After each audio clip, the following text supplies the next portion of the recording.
What are your thoughts about unidentified dead bodies? Have you ever cared for them? There was one hiker who was so friendly and sweet, he had multiple names, but none were his real name. And something worse happened to him, and the story after that was just cinematic. You'll surely find his story way too interesting after this video, and you'll go through the stories of such missing people. Let us now move on. It's April 2017. A man started his journey through the Appalachian Trail. For those who haven't heard of Appalachian Trail, it's the longest footpath for hikers in the eastern United States. A typical hiker takes about 5 to 7 months to complete AT. So for normal human beings like us, even 1 year may not be enough. But the scary thing is that only 1 out of 4 hikers only makes it to the end. This shows how difficult it is to hike through the Appalachian Trail. Now, coming back to the protagonist of their story, let's call him the AT Man. The AT Man started his journey from a park in New York and headed south, passing about 1,000 miles. Then, 10 months later, the AT Man crossed into Florida. Did this man really exist, or is this some made-up story? To clarify that, let us listen to somebody's words. This is Kelly Fairbanks. She is the trail angel who offers help to those tired hikers. Likewise, she met the AT Man too. When she was asked about her impression of this hiker, her answer was, "He just had a really kind aura about him. He was joking and laughing with me, had a beautiful smile, and had beautiful eyes."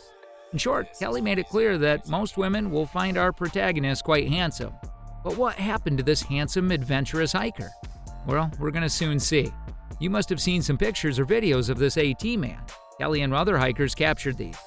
Then, why are we calling AT Man? Kelly must know his name. He introduced himself to me as mostly harmless. No, this is not a joke. The man introduced him as mostly harmless. Even we are interested to know more about this peculiar person. Let us see what Kelly has got to share. He said, "I'm not using a cell phone," and I said, "What do you mean you're not using a cell phone?" You know, sometimes people just want to disconnect. Wow. That was a very deep answer. This man is quite a genius too. After 6 months after this incident, some hikers discovered something horrible in South Florida. The hikers called the emergency from Big Cypress National Preserve. That was nearby to the Alligator Alley. The hikers said to the rescue team, "We just found a dead body. I'm on the trail, and the dead body is at the Camp Noble site." When the team of officers came, they witnessed the body inside a yellow tent. The most confusing thing was that there was no identification cards, wallets, or electronics. They only found out that the body belongs to a white male. David Herm is a detective with the Collier County, Florida Sheriffs. David was sure that most people were reluctant to go that long. They will feel uneasy there. A face sketch of the person from the dead body has been drawn. After some days, Kelly came across this picture. She was freaked out at first. It was on July 23, 2018, the body was found. This mysterious death gained a lot of attention over the next 2 years. This is Natasha Teasley, who takes after a canoe and kayak company in North Carolina. She also knew about the harmless man and formed a group to identify him. This group consisted of Ben Billamy's pictures. That was an alias name he sometimes used. He started to get messages, and the group even crossed 6,000 members. Natasha even went through the government website called Nameless. According to Nameless, 4,400 is the unidentified bodies count for every year. There are a lot of missing people in our country, Natasha said. But not just this. Advanced forensic technology can identify people. David Middleman is the founder of Orthram, one such testing lab. David is also interested to know who the AT Man is. The only barrier for them was the high cost of advanced testing. Testing the samples would cost $5,000, which is quite huge. This amount was too much for the sheriff's office to pay. There was a dedicated group of folks that really wanted this case moved forward. And so being that funding was the only bottleneck, and when we encountered that situation, we opened it up for crowdfunding.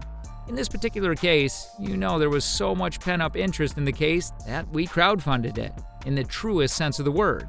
In about 8 days, crowdfunding went very effectively, and the result was surprising too. Within 8 days, they got $5,000. Then David collected some samples from the sheriff's office and started their part of the job. What we do is we capture tens of thousands of markers to hundreds of thousands of markers, and we do more of a relationship search instead of an exact match. Some people call it a genealogical search, and they got their assumptions. According to their lab results, the mostly harmless man is from Parrish and could be from Louisiana. Articles started to be written with this meager information. Nearly 2 million people read one such article. So people still are interested to know who this hiker is. And one man called Randall Godsell from Louisiana came to share something important. Do you have any guesses? At last, we have the real name for AT Man. Mostly Harmless, aka Ben Billamy.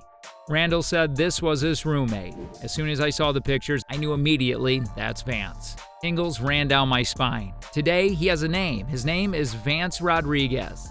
Millions of people waiting to know about Vance understood that Vance is complicated. He grew up in Louisiana. Then in his 30s, he moved to New York. He was super brilliant in computer programming.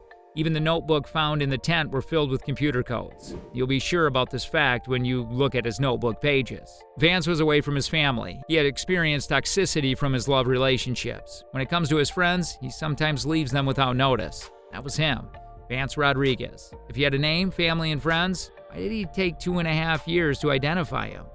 The primary reason was that Vance did not leave any traces throughout the trial. He was not even ready to reveal his original name. This shows how much he wanted to be unknown. The second thing is that Vance is a detached person, so no one was looking for him. Now you might think what Kelly and many other fellow hikers have told. Vance was amiable, according to them. Randall has something to say. It's a difference when you talk to him when he was in a good mood. It was very easy to talk to. He was very friendly. But he would also turn off, be in a bad mood. And the trail people never saw that. Because he decided he wasn't going to talk to anyone, he literally would just not talk to anyone, and so no one would know. No one would remember him for sure. Does this make sense to you?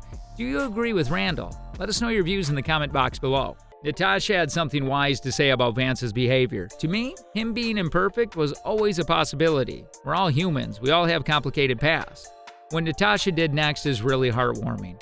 He started another group called the Kindness Project. The basic idea is to name the unnamed. My hope is that it doesn't end here, that every single person impacted by this story in some way will at least carry away the knowledge of care about it. You care about who these people are, and they have friends and family. They do. Even if you have given up that they have friends and family, they have friends and family. That is so right. Thousands of people are still unidentified in this country. And if we take each case, every life has a story. Most of them are complicated. How was the video? Do not forget to give us a happy thumbs up. Have you got any such intriguing stories of such missing humans? If yeah, then can you share the story in the comment box below? And if you're interested in such content, click on the screen for more videos. We'll soon meet you again. Till then, take care.